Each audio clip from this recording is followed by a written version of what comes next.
Ar esate matę, kas yra kapsulės viduje? Šiandien pabandysime atidaryti ir viską nuodugniai apžiūrėti. Šitas labai kietas dalykas. Ai, tu šitaip nori, gal tiesiog šitaip? Jo. Labai protingai čia merginos pasakė. Daugeliui atrodo, kad kapsulės ir kava paruošta iš jų tai kaip mikrobanginiai pašildytas maistas. Nenatūralu, daug chemijų, o ir skonis netoks geras. Apie pieno kapsulės iš viso nėra ką kalbėti. Tačiau, kiek žmonių iš tikrųjų sugebėtų atskirti kavą padarytą iš kavos pupelių arba maltos kavos ir tą, kuris slepiasi čia kapsulėje? Šiandien pabandysime išpakuoti ne tik kapsulės, tačiau ir jas supančius mitus. Pavyzdžiui, vienas tokių yra, kad kapsulėse naudojama tirpi kava arba itin prastos kokybės. Tačiau, pavyzdžiui, Nespresso kapsulėse naudojama tik malta skrudinta kava. Matosi, kad šiose kapsulėse nėra jokių priedų ar tirpios kavos. Apskritai, Nespresso labiau orientuotas į tą tikrą espresso skonį. Net ir aparatai palaiko 19 barų slėgį, kad būtų išgaunama ta tikra tiršta kreminė espresso puta. Tuo tarpu Dolce Gusto kapsulės orientuotos į žmonės, kurie mėgsta įvairovę. Latte, cappuccino ar visokie kitokie gėrimai slepiasi štai šiose kapsulėse. Tai tikrai nėra geriau ar blogiau. Tiesiog du skirtingi požiūriai į kavą. Viena orientuota į espresso, stipresnę, tirštesnę, paprastesnę kavą, klasiką. Kita orientuota į daugybę skonių ir jų įvairovę bei paruošimo paprastumą. Dolce Gusto aparatai naudoja šiek tiek mažesnį slėgį, apie 15 barų. O dalis kapsulių jau turi pieno miltelių, cukraus, ir kitų ingredientų, kad galima būtų paruošti kavą vos vienu mygtuko paspaudimu. Jeigu patinka tokie kavos eksperimentai ir testai, kviečiame prenumeruoti mūsų kanalą.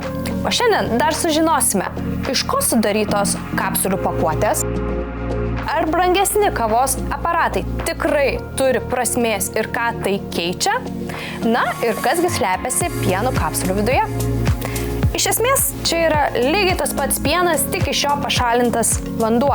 Didžiausias skirtumas dažniausiai yra nesveikumas, o skonis ir tekstūra. Ruošiant tokius miltelius vandeniu, jie vėl tampa pieno pagrindų gėrimams. Jis turi lygiai tokių pačių savybių, kaip turėtų tikras pienas. Ir kalcio, ir reikiamų medžiagų, ir mineralų. Tiesiog jis gali ilgiau būti laikomas kambario temperatūroje ir nesugesti be šaldymo. O puta stabilesnė ir ilgiau išsilaikanti.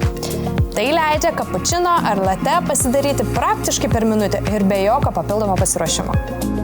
Dar vienas mitas, kad ruošti kavą iš kavos kapsulių yra siaubingai neekologiška. Galbūt kažkada taip ir buvo, tačiau ne šiandien. Šiais laikais gamintojai vis prigalvoja būdų, kaipgi pagerinti šitą procesą ir padaryti kuo ekologiškesnį. Tai pavyzdžiui, Nespresso kapsulės yra gaminamos iš aliuminio. Aliuminis ne tik padeda išlaikyti kavos šviežumą, kvapnumą, tačiau ir gali būti perdirbamas tikrai daugiau nei vieną kartą. Ir ar žinojate, kad galima rasti netgi štai tokių metalinių kapsulių, kurios yra daugkartinės, universalios ir jas panaudojus nieko neišmesime. Štai taip paprastai paimam, įsidedam maltos kavos, kokia tik jums patinka, užklijuojame lipduką ir į aparatą. O štai Dolce Gusto kapsulės gaminamos iš standaus maistinio plastiko. Šios detalės reikalingos tam, kad kapsulė atlaikytų slėgį ruošiant gėrimą ir padėtų kontroliuoti vandens tekėjimą per viduje esančius ingredientus. Kadangi Dolce Gusto sistema dažnai naudojama ne tik espresso, bet ir latte, cappuccino ar karštam šokoladui, kapsulės vidinė konstrukcija yra šiek tiek sudėtingesnė. Kai kapsulių daug, jos pradeda gyventi savo atskirą gyvenimą visur. Tam, kad namuose būtų tvarka, į pagalbą pasitelkiame štai tokius nuostabius kapsulių laikiklius. Lengviau pamatyti mėgstamus skonius, viskas atrodo tvarkingai, estetiškai, o dėžutės nesimėto spintelėse. Visų video metu matytų aparatų, prietaisų, kapsulių ir kitų produktų nuorodas rasite aprašyme video apačioje. Mitas numeris 3. Daugelis žmonių sako, kad kavos kapsulės yra labai brangios. Taip. Ei, nesiginčinu, tikrai kapsulė sąlyginai kainuoja daugiau palyginus su kavos kiekiu. Tačiau nepamirškime, kad kapsulės mes renkamės dėl vieno labai paprasto dalyko. Tai yra super patogu, lengva, paprasta, greita. Nereikia malti pupelių, nereikia tvarkytis po kavos ruošos. Ir nepamenu trečio. Nieko matuoti, nieko skaičiuoti, nereikia tvarkytis po kavos gaminimo. Kas gali būti geriau? Na, o dabar eikime prie praktikos ir pažiūrėkime, tai kaipgi gaminti tą kavą su tuo kavos aparatu. Ir viena pagrindinių priežasčių, kodėl žmonės renkasi kapsulinius kavos aparatus, yra ne kas kitas, o greitis. Vos kelios sekundės ir kava jau paruošta greitai ir lengvai. Šis Chiato Switch Play yra be galo universalus dalykėlis. Su juo galima daryti tiek Dolce Gusto kapsulės, tiek šias mažytės Nespresso. Taip galima paruošti įvairiausius gėrimus, nuo espresso iki latte ar braškinės mačios. Dar vienas ypatingas dalykas, kad šis kavos aparatas turi išskirtinį dizainą. Jis tikrai labiau primena interjero detalę negu tipinį kapsulinį aparatą.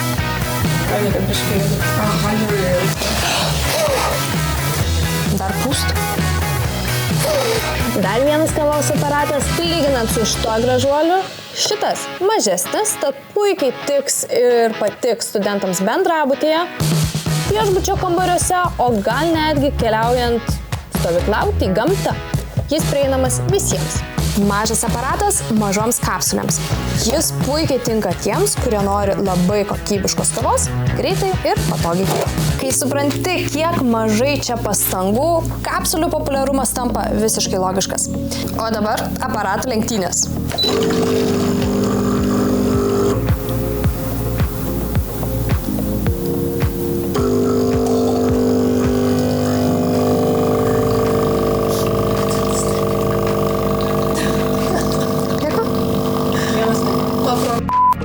Chiato šiek tiek atsilieka, tačiau matom labai gražią kavos putą. Ir dar vienas dalykas, DeLonghi turbūt jau čia reikėtų ir stabdyti. Žiūrim, ką daro Chiato, jis tvarkingai bėga. Ir tuoj, man atrodo, pats ir sustos. Skanios kavelės, gražios dienelės. Tai dabar klausimas jums. Ar po šio video nuomonė apie kapsulės pasikeitė? Ir kasgi jums svarbiau? Ar maksimalus skonis, ar maksimalus patogumas?